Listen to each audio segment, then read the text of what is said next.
কি ঘটনা ভাই বলিস না।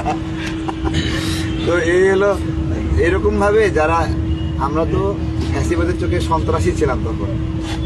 টিভি সেন্টারের 1 নম্বর আসামি, মেট্রো রেলের 3 নম্বর আসামি, সেতু ভবনের আসামি। তো আমরা তো বিজয়ী হয়েছি, তাই না?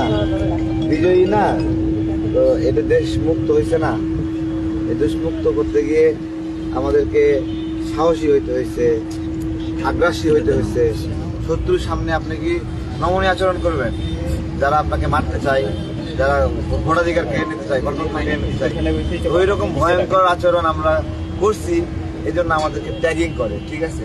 কিন্তু এই বাংলাদেশে আর ট্যাগিং চলবে না। এগুলা যারা বটগিরি করে ট্যাগিং করতেছে, এগুলো দেশের মানুষ জানুক যে কেন জাকির ভাইয়ের হাত সোজা হয় না, হ্যাঁ, সোজা করে দাঁড়াতে পারে না। কেন নয়ন ভাই আপনার হলো এত অত্যাচারের শিকার হয়েছে।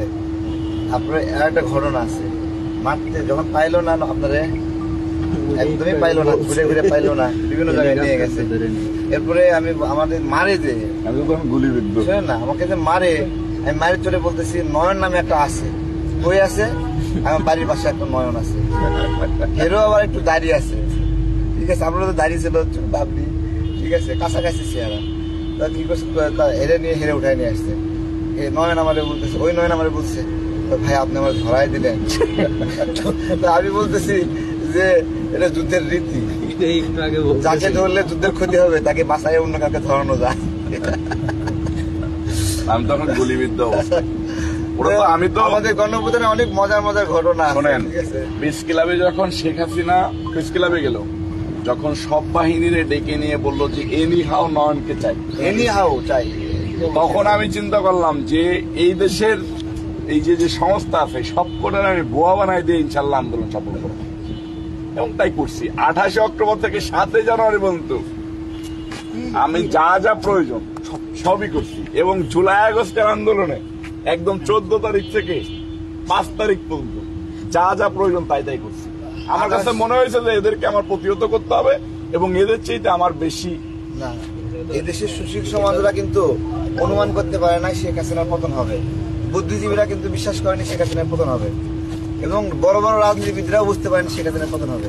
কিন্তু আমরা মাঠ পর্যায়ে যারা কাজ করছি, আমাদের প্রত্যেকটি অ্যাটাকিং গুলো ছিল এরকম যে আত্মবিশ্বাসী যে এই অ্যাটাকেই শেখ হাসিনার পতন হবে।